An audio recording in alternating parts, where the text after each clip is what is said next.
अस्सलाम वालेकुम दोस्तों, तव्हांखे ॿुधाईंदा हलूं तकरार ड्रामे जी नेक्स्ट एपिसोड जी पूरी मालूमात। दोस्तों, मां तव्हांखे पहिरियों ॿुधायो त शादी में मीर दख़ल अंदाज़ी कंदो ऐं मूसा जी शादी जी गड़बड़ थी वेंदी। तव्हां ॾिठो त मूसा गिरफ़्तार थियो। मां तव्हांखे इहो ॿुधायो पोएं क़िस्त में त जॾहिं दरिया ख़ान जो ज़ख़्म ज़ाहिर थींदो त इहे पकड़िजी पवंदा। ईअं ई थियो ऐं दरिया ख़ान जे करे मूसा बि गिरफ़्तार थी वियो।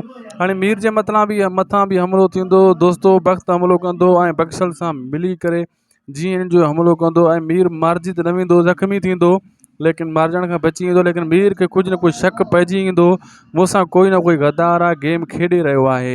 छाजे करे अॻे बि बख़्शल जे करे मीर खे शक पियो त बख़्शल गद्दार आहे।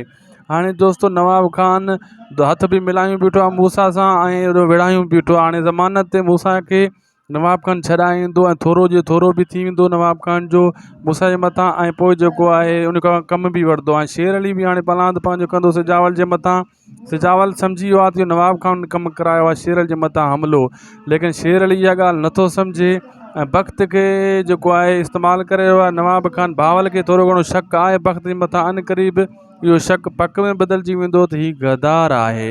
ऐं पुलिस ॿिन्ही तरफ़ां हली रही आहे, होॾो बि खाई रही आहे, होॾो बि खाई रही आहे। ऐं तव्हां ॾिसंदो मूसा हिकु ॿ क़िस्त जे अंदरि रिहा थी वेंदो ज़मानत ते।